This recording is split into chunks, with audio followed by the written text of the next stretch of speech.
अस्सलाम वालेकुम viewers, फ़रीदाज़ menu में आपको वेलकम कहती हूँ। वीवर्स, ये जो हम बना रहे हैं आपको नज़र आ रहा है, ये हम बहुत मज़ेदार खूबसूरत पुलाव। 1 किलो चावल है मेरे पास, जिन्हें मैंने धो के साफ़ करके कुछ देर 1-2 घंटे मैंने पहले भिगो दिया था। 1.5 किलो गोश्त है, इसको हम सबसे पहले बॉईल करेंगे। इसमें बहुत ज़्यादा इंग्रेडिएंट्स नहीं इस्तेमाल होते। इन तमाम मसालों की डिटेल जो है आपको साथ कार्ड में मिल जाएगी। इसके अलावा इसमें और कोई मसाला डाला नहीं जाता, बस अभी जो मैंने नमक डाला और ये मसाले डाले और यखनी तैयार है। यखनी को मैंने 20 मिनट तक कुकर रखा, उसमें डाला और उसका वेट चला और यखनी तैयार हो गई। ये गोश्त मैं यखनी में से निकाल रही हूँ ताकि मैं इसको भून सकूँ, और यखनी को मैंने तमाम खड़े मसाले उसमें से निकाल के उसको बिल्कुल साफ़ सुथरा कर दिया है। उसमें मुंह में अब कोई चीज़ नहीं आएगी। अब हम गोश्त को इन मसालों के साथ अलग भूनेंगे। ये गाजर है, इसमें ख़ास आइटम जो है ये हमारे काबली पुलाव के टमाटर हैं 3 से 4 अदद टमाटर हैं, छोटे साइज़ में हैं। ये बादाम पिस्ता 2 किस्म की किशमिश है। ये चीनी है, 2 चम्मच भरकर चीनी है। बाकी प्याज है। ये गोश्त है जो हमने अभी बॉयल की, और ये यखनी अल्लाह की। इन तमाम चीज़ों की डिटेल जो है आपको साथ कार्ड में इंशाल्लाह मिल जाएगी। 1 कप ऑयल डाला है, उस पर मैंने गाजरों को कद्दूकश किया, हल्का हल्का बारीक इनको मैंने काट दिया, और इसको मैं हल्का सा सॉफ्ट कर लूँगी। बहुत ज़्यादा इनको नहीं करना, इतना हो कि ये थोड़ा मुँह में आए तो ज़रा उनका जायका अच्छा लगे। अब बाकी तमाम जो मैंने इसके इंग्रेडिएंट्स जो ड्राई फ्रूट जो है वो मैंने इसमें डाल दिया। अब इनको मैं हल्का हल्का भून रही हूँ उस वक्त तक जब तक कि हमारी किशमिश जो है वो फूल ना जाए। जब किशमिश फूल जाएगी तो फिर बस ये तैयार है। इसको सारा निकाल रही हूँ। अब उसी ऑयल में मैंने प्याज डाल दिया।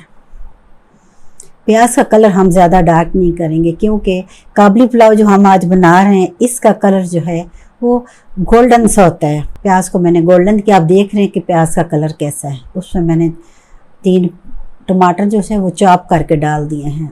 अब मैंने उनको थोड़ा साइड पे कर दिया। ये जो मसाला मैंने अभी बनाया इसको मैंने साइड पे कर दिया, क्योंकि गोश्त हमारा बहुत अच्छी तरह गला हुआ है, तो इसको मैं थोड़ा कलर देना चाहती हूँ, जो कि घी में इसको थोड़ा ब्राउन करूँगी। अब इसको मैंने मिक्स किया और इसमें मैं पानी डाल रही हूँ।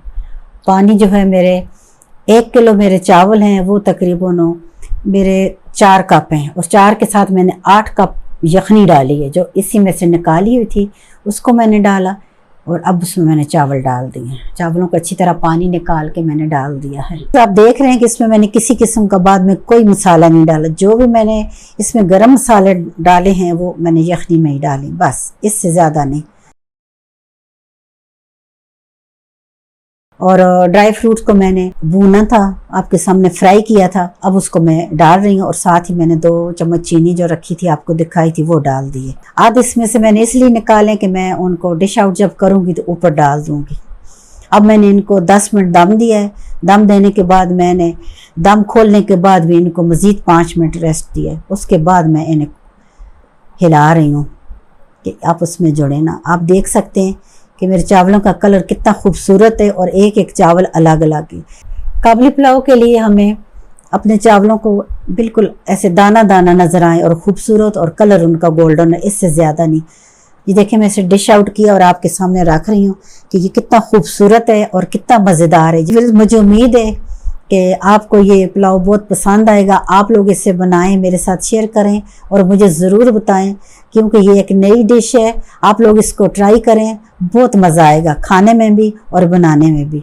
मेरे साथ रहने का बहुत शुक्रिया। अल्लाह ताला आप लोगों को हमेशा खुश रखे। जो जो लोग मेरी वीडियो देख रहे हैं, मेरे साथ हैं, अल्लाह ताला उन्हें हमेशा ढेरों खुशियाँ दे। मेरी तरफ से अल्लाह हाफिज़।